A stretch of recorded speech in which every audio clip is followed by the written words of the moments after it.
Hello friends, welcome on the futures education. कैसे आप सभी? तो फ्रेंड्स, आप सभी का स्वागत करता हूं फ्यूचर्स एजुकेशन पे, जो कि स्टूडेंट्स को बिल्कुल सही जो जानकारी है वो उपलब्ध करवाई जाती है। तो अगर आपने अभी तक चैनल को सब्सक्राइब नहीं किया है तो आज ही चैनल को सब्सक्राइब कर लीजिए। वीडियो अच्छा लगे लाइक कर दीजिएगा और अपने फ्रेंड सर्किल में शेयर करना बिल्कुल ना भूलें। आज हम बात कर लेना चाहेंगे आरएएस मेंस परीक्षा की। जी हाँ, तो अगर आप भी देने जा रहे हैं आरएएस की मेंस परीक्षा, तो उससे आरएएस मेंस परीक्षा का 2018 का पेपर फर्स्ट जो है आपको यहाँ पर उपलब्ध करवाया जा रहा है। किस तरह की क्वेश्चन आते हैं और किस प्रकार आपको जो है अपने मेंस पेपर की तैयारी करनी है, उसके लिए जानने के लिए आप इस वीडियो को ज़रूर देखिए। तो फ्रेंड्स, इसके अलावा मैं बता देना चाहूँगा, अगर आप पटवारी परीक्षा के लिए अगर पेपर सॉल्यूशन प्राप्त करना चाहते हैं तो आपको उसका लिंक जो है वो मिल जाएगा विद ऑफिशियल आंसर की के साथ। जी हाँ, ऑफिशियल आंसर की के साथ पेपर सॉल्यूशन जो है आपको मिल जाएगा, जिसका लिंक आपको डिस्क्रिप्शन में मिल जाएगा। और इसके अलावा वीडियो परीक्षा का जो है पेपर सॉल्यूशन वो भी आपको मिल जाएगा, और जिसका लिंक जो है वो डिस्क्रिप्शन बॉक्स में दे दिया गया है। और इसके अलावा आरएएस की जो प्री परीक्षा अब आयोजित की गई थी 2021 में, उसका भी पेपर सॉल्यूशन जो है वो ऑफिशियल आंसर की के साथ आपको इस चैनल पर उपलब्ध करवा दिया जाएगा, और जिसका लिंक जो है वो आपको डिस्क्रिप्शन बॉक्स में दे दिया गया है। तो चलिए आज हम इसके जो क्वेश्चन है, किस प्रकार के क्वेश्चन आते हैं और किस प्रकार उनका आंसर देना होता है, वो आपको इस चैनल पर बता दिया जाएगा इस वीडियो के द्वारा। चलिए आगे देखते हैं। यहाँ पेपर 1 है दोस्तों। तो पेपर फर्स्ट जो आपके हैं, इसमें आपके क्वेश्चन जो रहेंगे वो जीके से रिलेटेड प्रश्न हैं। तो पहले प्रश्न पर आ जाते हैं। यहाँ पर आपके लिए जैसे कि जानकारी दी गई है, यहाँ पर आपके डिस्क्रिप्शन टाइप का ये पेपर रहेगा। तो यहाँ पर सबसे पहले हम बात करना चाहें मैटर की, तो यहाँ पर आप देख सकते हैं पेपर फर्स्ट है, general studies and general knowledge से संबंधित पहला पेपर है। टोटल जो है वो 200 नंबर का पेपर है और टोटल 48 क्वेश्चंस इस पेपर में रहेंगे।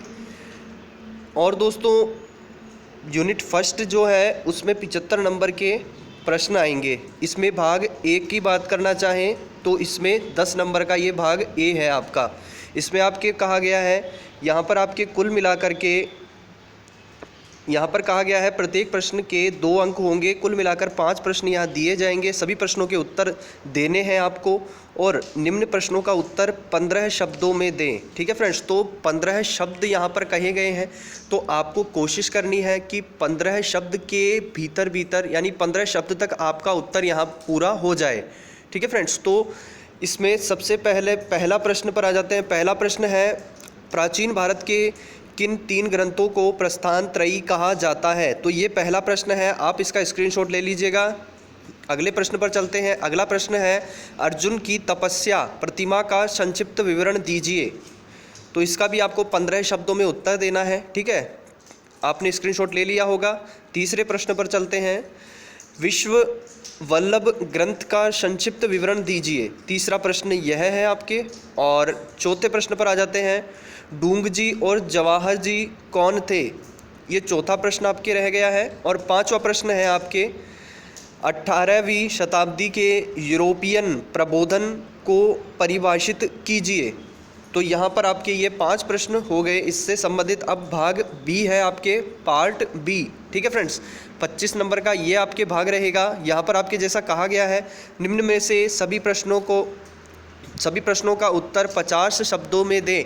50 शब्दों में आपको उत्तर देना है, और प्रत्येक प्रश्न के 5 अंक यहाँ पर दिए जाएंगे। कुल 5 यहाँ प्रश्न रहेंगे।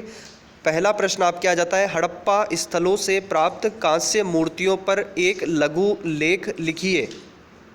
पहला प्रश्न हो गया आपके यहाँ पर। ठीक है फ्रेंड्स, तो ये छठा प्रश्न है वैसे। और अगला प्रश्न है, भारतेंदु हरिश्चंद्र हिंदी साहित्य में आधुनिक प्रवृत्तियों के अग्रदूत थे, विवेचना कीजिए। आपने इसका भी स्क्रीनशॉट ले लिया होगा। अगले प्रश्न पर चलते हैं। अगला प्रश्न है, मोलेला कलाकारों द्वारा टेराकोटा वस्तुओं के निर्माण में प्रयुक्त विधि का वर्णन कीजिए।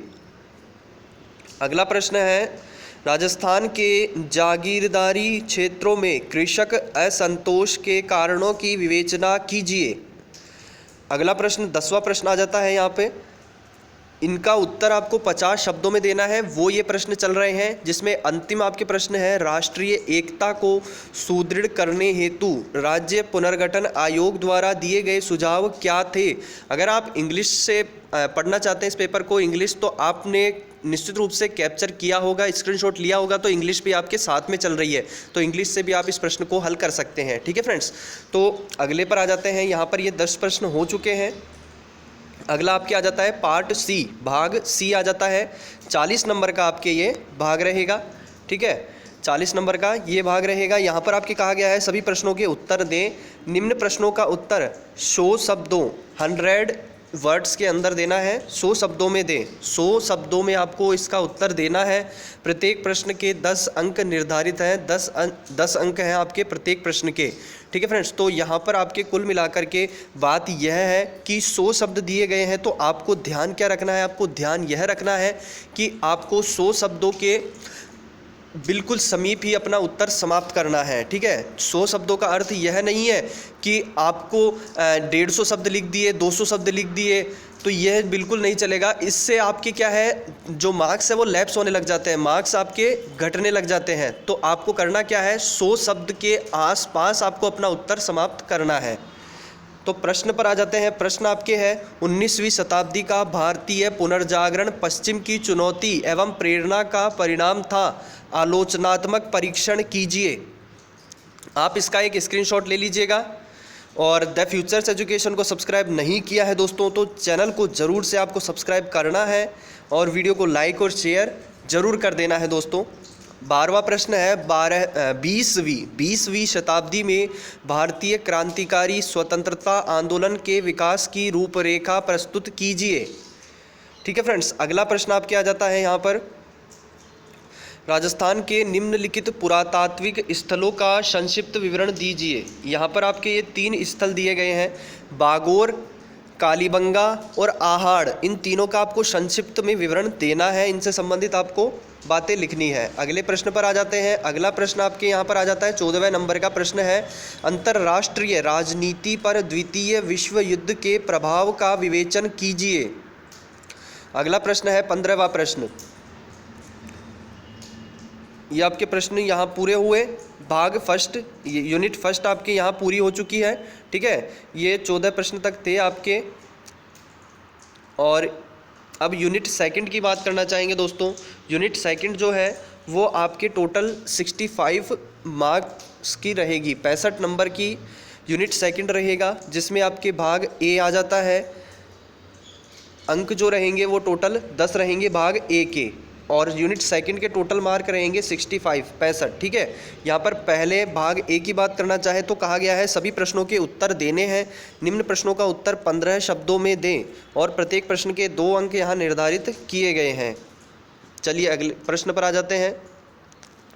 पहला प्रश्न है, 2017-18 में भारत से सर्वाधिक निर्यात होने वाले 4 देशों के नाम घटते हुए क्रम में लिखिए। ठीक है फ्रेंड्स, अगले पर आ जाते हैं। दूसरा प्रश्न, राजस्थान में यंग इंटर्न कार्यक्रम का मुख्य उद्देश्य क्या है। अगला प्रश्न तीसरा, राजकोषीय समेकन क्या है। अगला प्रश्न है चौथा प्रश्न, ऋणात्मक ब्याज दर क्या है। ठीक है फ्रेंड्स, पांचवें प्रश्न पर आ जाते हैं। आई स्टार्ट राजस्थान का मुख्य उद्देश्य क्या है। आई स्टार्ट राजस्थान का मुख्य उद्देश्य क्या है। ठीक है, अब आ जाते हैं पार्ट बी में। सेकंड यूनिट का आपके पार्ट बी आ जाता है, 25 नंबर का ये पार्ट रहेगा। और इसमें आपके कहा गया है निम्न में से सभी प्रश्नों के उत्तर देने हैं और 50 शब्दों में देने हैं। 50 शब्दों में देने हैं और प्रत्येक प्रश्न के 5 अंक निर्धारित किए गए हैं। प्रश्न है आपके, राजस्थान में मुख्यमंत्री जल स्वावलंबन अभियान के प्रमुख बिंदुओं को लिखिए। ठीक है फ्रेंड्स, अगला प्रश्न आपके आ जाता है यहाँ पर, राज्य में स्वास्थ्य संकेतकों में सुधार हेतु राजस्थान सरकार द्वारा उठाए गए 6 प्रमुख कदमों के नाम बताइए। इनके नाम बताने हैं 6 प्रमुख कदमों के। ठीक है, आपने कैप्चर कर लिया होगा, स्क्रीनशॉट ले लिया होगा। अगले प्रश्न पर आ जाते हैं। द फ्यूचर्स एजुकेशन को सब्सक्राइब नहीं किया है तो दोस्तों ज़रूर सब्सक्राइब कर लीजिएगा। वीडियो को लाइक और शेयर ज़रूर कर देना दोस्तों। और भी आंसर कीज़ आप चैनल पर जाकर देख सकते हैं। आपके बता देना चाहूँगा दोस्तों कि RAS प्री परीक्षा जो हुई है इसकी फाइनल ऑफिशियल आंसर की के आधार पर पेपर सॉल्यूशन आपको उपलब्ध करवा दिया गया है चैनल द्वारा, और वीडियो का लिंक जो है वो आपको डिस्क्रिप्शन बॉक्स में मिल जाएगा, तो वहाँ से आप उसे ज़रूर देख लीजिएगा। 8वां प्रश्न, भारत सरकार की भारतमाला परियोजना से आप क्या समझते हैं। अगला प्रश्न 9वां प्रश्न, 50 शब्दों में इनके उत्तर देने हैं, वो ये प्रश्न है। ठीक है फ्रेंड्स, भारत में उर्वरक अनुदानों के लिए प्रत्यक्ष लाभ हस्तांतरण व्यवस्था क्या है। अगला प्रश्न है 10वां प्रश्न, स्वचालित मार्ग तथा सरकारी मार्ग जिसके द्वारा भारत प्रत्यक्ष विदेशी निवेश प्राप्त करता है को समझाइए। भाग सी में आ जाते हैं अब। यूनिट सेकंड का है भाग सी, और मार्क्स की बात की जाए तो टोटल 30 नंबर का ये यूनिट रहेगा।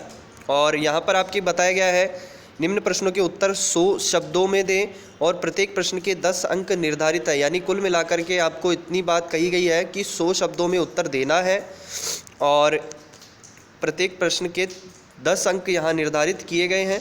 30 नंबर का आपके ये रहेगा पार्ट सी, यानी कि 3 क्वेश्चन रहेंगे। पहला है इसमें 11वें नंबर का, भारत में आधारभूत ढांचे में निवेश की समस्याओं तथा भविष्य की आवश्यकताओं पर लेख लिखिए। तो फ्रेंड्स, अगर आप और भी पेपर्स देखना चाहते हैं 2016 के भी आपको चारों पेपर यहाँ उपलब्ध हो जाएंगे, और साथ में 2018 के जो 3 पेपर बाकी बच रहे हैं, 4 पेपर हुए थे जिनमें से 3 पेपर बाकी बच रहे हैं, तो उनके भी मैंने जो पेपर सॉल्यूशंस है वो चैनल पर डालने की पूरी कोशिश की है और मैं ज़रूर उपलब्ध करवा दूंगा। अगर आप इस वीडियो को थोड़े दिन बाद में देख रहे हैं तो डिस्क्रिप्शन बॉक्स को ज़रूर चेक कर लेना, वीडियो को लिंक मैं वहाँ दे दूँगा। ठीक है, और फिलहाल हम आ जाते हैं अगले प्रश्न पर। 12वां प्रश्न, व्यवसाय सुगमता के लिए विश्व बैंक द्वारा निर्धारित घटक बतलाइए। भारत की व्यवसाय सुगमता में रैंक बढ़ने हेतु कौन से घटक हैं। अगला प्रश्न, पूर्वी राजस्थान नहर परियोजना पर संक्षिप्त टिप्पणी लिखिए। पूर्वी राजस्थान नहर परियोजना पर आपको संक्षिप्त टिप्पणी लिखनी है। अगला है आपके यूनिट थर्ड में है आपके सेक्शन फर्स्ट। ठीक है फ्रेंड्स, यूनिट थर्ड में सेक्शन फर्स्ट की बात की जाए 20 नंबर का यहाँ पे आपके यूनिट थर्ड रहेगा। यूनिट थर्ड का सेक्शन ए रहेगा, सेक्शन फर्स्ट। ठीक है, 20 अंक का, जिसमें से भाग ए है, पार्ट फर्स्ट है 10 नंबर का, जिसमें आपके कहा गया है सभी प्रश्नों के उत्तर देने हैं। निम्न प्रश्नों का उत्तर 15 शब्दों में दें और प्रत्येक प्रश्न के 2 अंक निर्धारित हैं, यानी 5 प्रश्न रहेंगे इसमें। पहला है असंस्कृतिकरण क्या है। असंस्कृतिकरण क्या है। अगला प्रश्न है दूसरा, सीमंतोन्नयन संस्कार क्या है। सीमंतोन्नयन संस्कार क्या है। अगला प्रश्न, जाति एक अंतर्विवाही समूह है, कैसे। ठीक है फ्रेंड्स, कैप्चर कर लिया होगा। अगले प्रश्न पर आ जाते हैं, सामाजिक विचारधारा क्या है। सामाजिक विचारधारा क्या है। 5वां प्रश्न, सागड़ी प्रथा निषेध नियम क्या है। सागड़ी प्रथा निषेध नियम क्या है।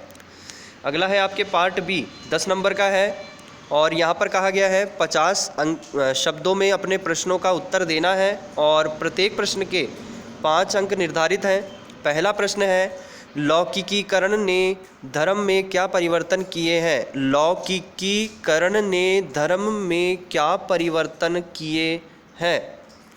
दूसरा प्रश्न 50 शब्दों में उत्तर देने हैं, वो प्रश्न है, राजस्थान की जनजातियों की समस्याओं के समाधान हेतु संवैधानिक प्रयास बताइए। अगला आपके आ जाता है, यूनिट थर्ड में सेक्शन बी, यूनिट थर्ड में है आपके सेक्शन बी। ठीक है फ्रेंड्स, 20 नंबर का है सेक्शन बी, जिसमें से पहला है भाग ए, पार्ट ए है 10 नंबर का, और इसमें आपके कहा गया है सभी प्रश्नों के उत्तर देने हैं। उत्तर जो है वो 15 शब्दों में देने हैं प्रत्येक प्रश्न के, और 2 अंक यहाँ निर्धारित किए गए हैं प्रत्येक प्रश्न के लिए। पहला है आपके प्रश्न, निर्देशन की एकता का सिद्धांत क्या है? निर्देशन की एकता का सिद्धांत क्या है? दूसरा प्रश्न, अनौपचारिक संगठन से आप क्या समझते हैं? ठीक है फ्रेंड्स। तीसरा प्रश्न आ जाता है, संधारणीय विपणन विचार को संक्षेप में समझाइए। संधारणीय विपणन विचार को संक्षेप में समझाइए। चौथा प्रश्न, अल्पकालीन वित्त के उपकरण के रूप में व्यापारिक पेपर क्या है? पांचवें प्रश्न पर आ जाते हैं, संचार में अर्थपूर्ण बाधाओं से आप क्या समझते हैं? तो ये आपके अगला आ जाता है सेक्शन थर्ड में है पार्ट बी। ठीक है, सेक्शन थर्ड का पार्ट बी का पार्ट बी है ये, और 10 नंबर का है। यहाँ पर आपके प्रत्येक प्रश्न का उत्तर देना है और 50 शब्दों में देना है। प्रत्येक प्रश्न के 5 अंक निर्धारित हैं।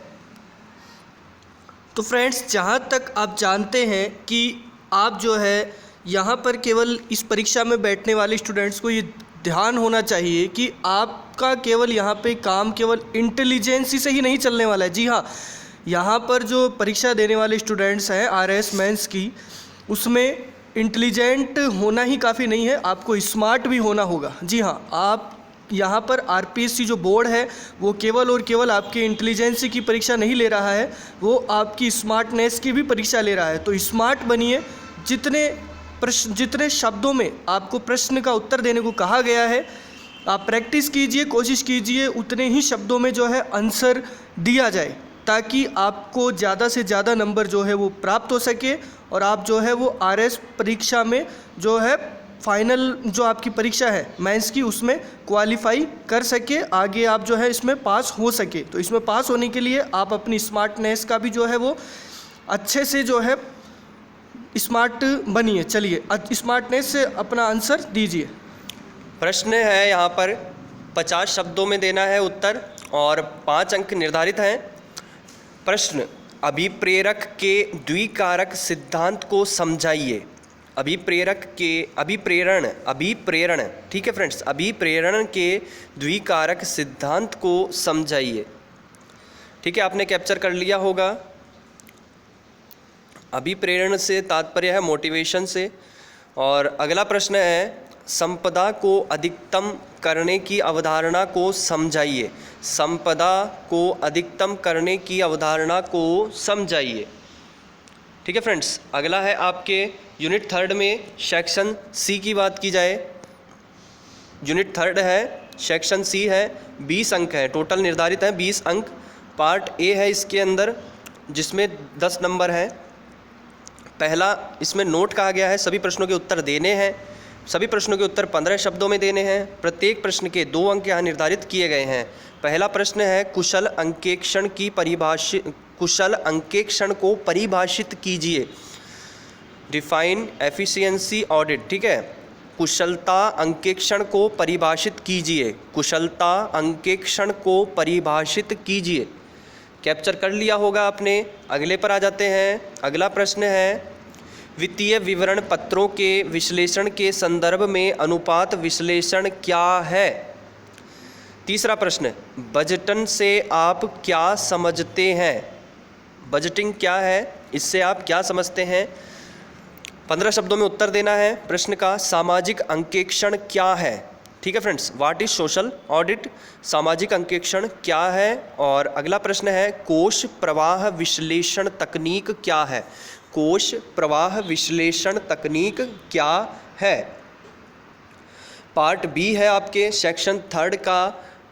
जो पार्ट सी था उसमें पार्ट बी है अगला, 10 नंबर का है टोटल ये पार्ट, और इसमें कहा गया है सभी प्रश्नों के उत्तर देने हैं 50 शब्दों में। ठीक है, 50 शब्दों में देने हैं हर प्रश्न के उत्तर, और प्रत्येक प्रश्न के 5 अंक निर्धारित हैं। पहला प्रश्न है, शून्य आधार बजटन पर टिप्पणी लिखिए। शून्य आधार बजटन पर टिप्पणी लिखिए। अगला प्रश्न, कार्यशील पूंजी की परिचालन चक्र अवधारणा क्या है? कार्यशील पूंजी की परिचालन चक्र अवधारणा क्या है? तो यहाँ पर ये आपका पेपर जो है वो पूरा होता है। ठीक है फ्रेंड्स, तो आई होप आपको वीडियो अच्छा लगा होगा। प्लीज़ लाइक कर देना, शेयर कर देना। और भी RAS के मेंस के पेपर आपको उपलब्ध हो जाएंगे चैनल पर। यहाँ पर पेपर फर्स्ट था, 3 पेपर और बाकी हैं जो भी आपको उपलब्ध हो जाएंगे। तो इसके लिए चैनल को सब्सक्राइब करना है, वीडियो को लाइक शेयर करना है आपको, और आगामी परीक्षाओं के लिए भी हेल्प हो जाएगी आपकी। आगे RAS की जब भी परीक्षा निकलती है तो ये मेथड तो यही रहेगा। और साथ में आपको बता देना चाहूँगा कि RAS जो मेंस परीक्षा है इसके लिए आपको प्री की आंसर की चाहिए। तो RAS प्री 2021 की आंसर की के आधार पर पेपर सॉल्यूशन भी आपको उपलब्ध करवा दिया गया है चैनल द्वारा। तो वो भी आप देख सकते हैं, लिंक डिस्क्रिप्शन बॉक्स में आपको मिल जाएगा। तो आपको पूरा पेपर यहाँ पर बताया गया है, पेपर फर्स्ट। आगामी पेपर पाने के लिए चैनल को सब्सक्राइब करना है, वीडियो को लाइक शेयर करना है। अगले वीडियो में आपसे मुलाकात होगी। जय हिंद, जय भारत।